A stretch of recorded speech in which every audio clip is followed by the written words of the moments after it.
On my Greenland expedition, I actually had to take a headlamp to the high Arctic because, well, it simply got dark. My name's Aaron Lindstad. I'm a polar explorer and professional adventurer. And yes, so my buddy and I, Dr. Terry Williams, went to Greenland, talking about this in my book, Two Friends and a Polar Bear. If you want to read what it's like in Greenland, let me tell you. But we actually had to bring headlamps because every day, compared to Antarctica where the sun never set, 24 hours of daylight, it got pretty dang dark in Greenland during our early part of the expedition in early May. Just like expeditions on Denali where people say, oh, you don't need to bring a headlamp. Let me tell you how many dark evenings I've spent in my tent.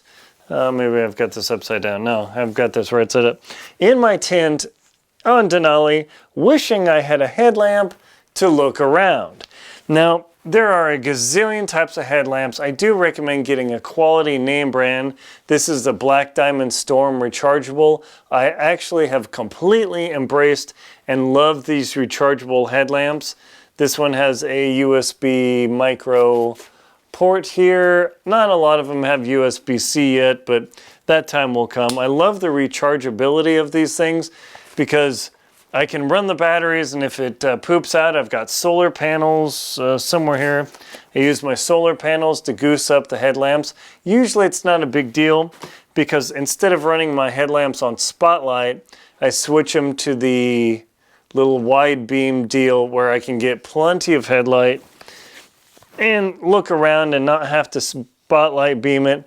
We never really use the infrared. That's not that big a deal. And then the beam light, we never use that in the tent because we weren't out wandering around battling polar bears or anything.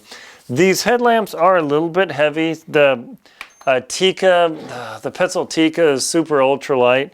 That thing's really nice. I'll get you a weight here in a moment. So the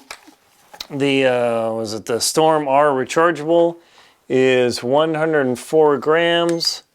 Or 3.7 ounces, so it's pretty reasonable. It's about a quarter pound, but this is so powerful and that actually has extra capacity batteries that I enjoy using it because it lasts so much longer.